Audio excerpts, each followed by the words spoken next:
ولا سوسجات دمك. بسم الله. كانينا سلامتا جچادا اولتيمو غربا متا دغا كنو تفيتيا فلاتي قديما ايسا دايتامتي ابوكو تجاما anjolle baratten ebisu voltema ati esabti emta sammu charji duwa sanqabatte dama hayye demtus demi barattonni kenya warri gare dira kunu heddu jira kan ibadur hama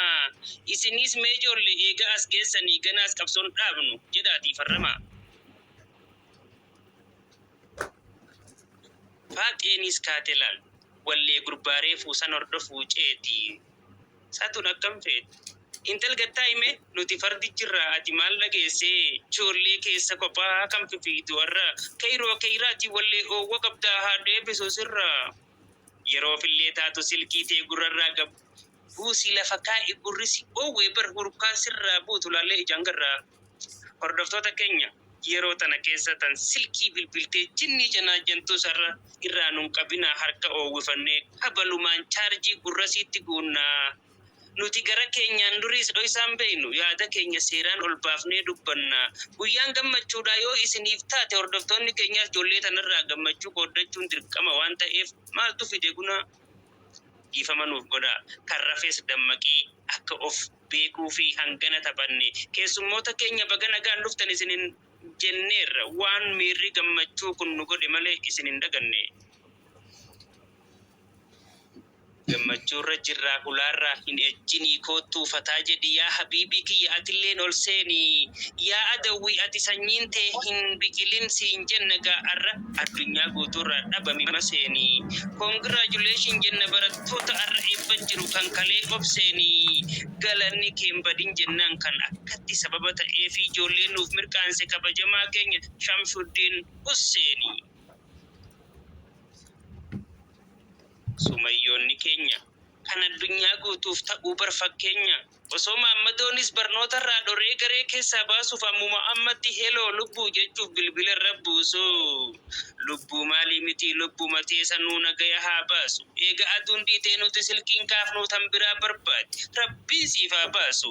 jechuun jalaa diddeetti guyyaa har'aa kana qabxii gaarii fidde ijoolleen teenya tun ganaallee isaaniif irratti haa baasu.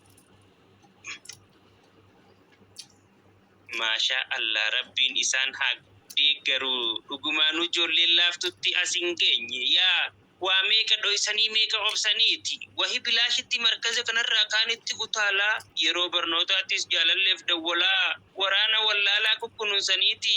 qaamaa fi qalbiidhaan wallaalaa balleessuuf barqabsaawaniiti isin kana keessaa mee eenyuutun beeyne kan markaza jiran yaaminsuma isaan kana yaamtuneeti san hunda dandeessee kunoo arra geessee maashaa Allah ijoolleen nama gammachiifti yeroo haala kanaan fuulduratti deemtu rabbiin ni dandayaa gara fuulduraallee eega gammachuudhaa hin garsiisin hamtu bar ilmoolee leencaatii wahi abdii murtee karaa irratti haftee waa meeqa moo'attee bakka tana dhufte siyaatan ijoollee biraa ganda keessa kutte sirraa deebite moo akkamiin madiiro janaa quuftee Dimbana bar eeyyen haadheexa walwaalle sagalee ol kaasii nuti dubbadhu meesuu tan gungumini akkattu afaan kee nuti ni wallaalle maaliif dhufuu diddee gurbaa gaddafamaa sanii wajjin badde nurraa kaasuus diddee guyyaa meeqa silkii kan sirra dawwalle anaatu kophatti si barsiisaa kootu je'eeti sossobee kijibaan si koobee garee baase walle kootu laali kunoo yoo garaa qabaatte gammachuu ijoollee ati sarraan tana mee hojii kan keessan hanga isiin taate laalladhu shallaqii ida baay'isi yeroo janaa san irraa irrisii nuuf himi herregi miskiina wallaahi maal irreedaa miti mee dura beenuti ija kee kanarraa buqu qaxaragi guyyaa har'aa kana yoo si taate malee nama kana keessa kootu argigaame nama akka keeti qabu babbaaragi eega gorsaas diddee qabxii dhibba keessaa arra zeeroo fidde nuti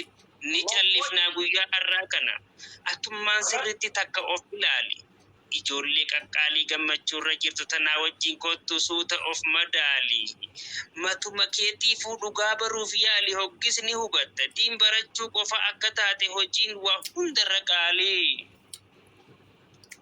Barsiisaan diiniidhaa nama akkanaatiin wahi of rabbashaa keessaafuu addatti kun gurbaan bashaasha tasgabbii fi obsaan ijoollee barsiisee arra eebbisiisee godhaa jira shaashaa duuba guyyaa arraa falli kan kee maali bada shanaafattu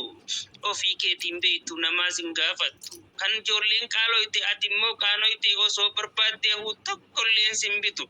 kaashiidhaan dhiisiitii arra salafattu. Rabbiin ni dandayaa carraa akka keetii kana nama mudin baay'ee gaarii ture osoo ati raftuu silaasi gubanii ibidduma uudii numaan jedhe malee tan isarra hamtuu ihii ustaazaati yoo ammuma daftee dhiifaman gaafanne sin qabatin gudiin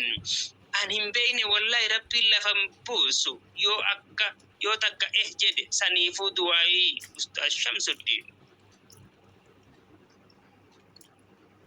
Hordoftoota keenya isin hoo maal taatan gammachuuf yaamamuu keessan dagattaniif fuula gugurraacha kanaan olii fi gadi nu keessa yaatanii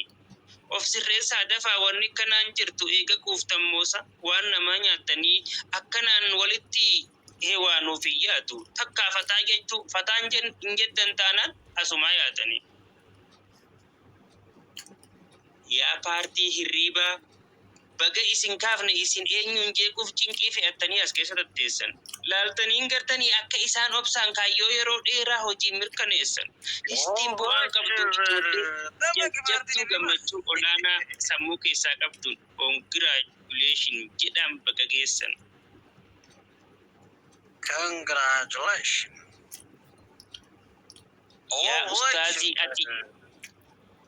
Yaa ustaazii ati eega ijoollee teenyaaf sababa ta'uudhaan barnoota barsiiftee guyyaa kanaan geesse eewaa beeytee harmeen goota kana deesse gammachuu gumaacha diiniidhaa goote dhalootaafis qartee lafa keessee siifi maatii teetis rabbiin nuuf haa godhu warra jalaaf gubbaas gammachuun jiraatu kayrii nuuf milkeessee. Dhugaa dubbachuudhaaf yaa barsiisaa keenya ati dhugaan goota umrii nuuf dheeradhu oomisha dhalootaa sammuun kayrii yaaddu fuulduratti deemi hamaan kee haa badu hanga duraan wayyaa dagachuu hin qabdu arra kunoo guyyaan haasinni kee kufee duudaan ciisee aadu arra booda ammaas argaa kee dhiisitu halaala baqatan teetana yoo argan sodaafuu gaaddidduu.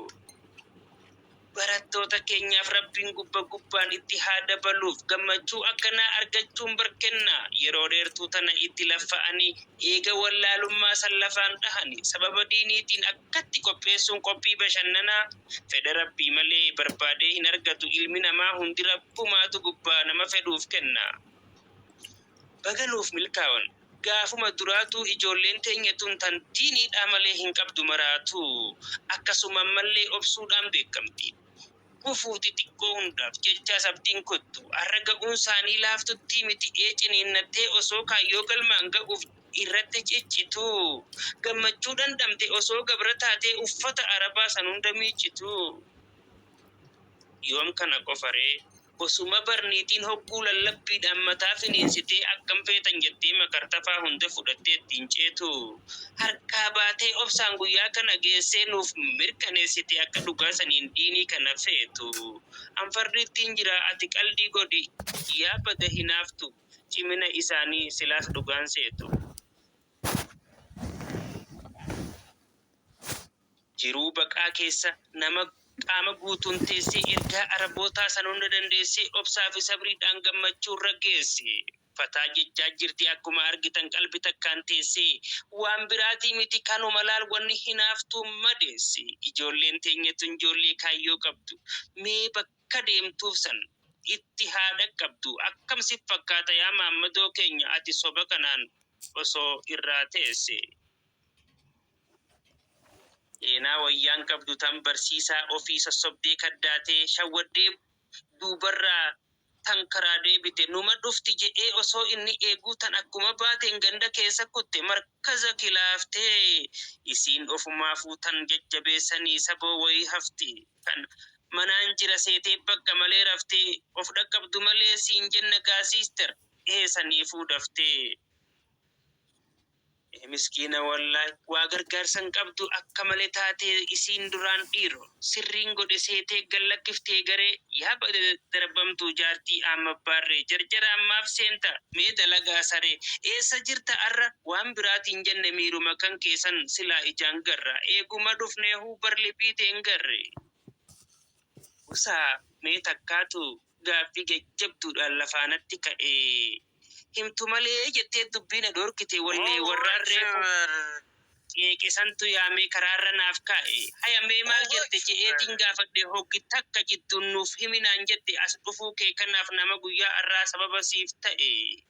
hayyee taateen je'ee yoo tanuma taate na duraa hubaate an akkas hin jenne ati reeta numaaf lafaanatti kaatee akka hattichaatti qamisaan na huute yaa rabbi na baasi arra balaan buute. Nagadhiisi je'ee eegaan harka isii keessaa as butadhe ankiyya qamisaas of eeggadhuun je'ee yoo na jala buute takkittiin dhahuttiin hurreesitti maree kabalaansi jaamsa kan gaafachaa ooltuuf mee maalirraa qabdaan je'een ispoonsarri tiyya Ummu Hamzaa yeruma hundaa'uu ambar nama roorroo narraa dhorku malee nama humna hin qabne jala gadi hin ba'u. Kanaafuu mee takka isin kun hundinuu gurra haxaawwaddaa gamana dhihaadhaa seenaa ispoonsara shaameedhaa dhaga'uuf.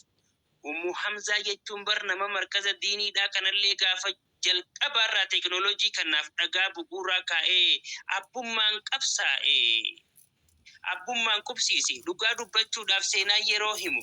barsiisaas barataa fayyaa fi maraataa amma as gubbaadhaa faacatu kanallee isii dura koree karaa agarsiisee asiin ol seenaati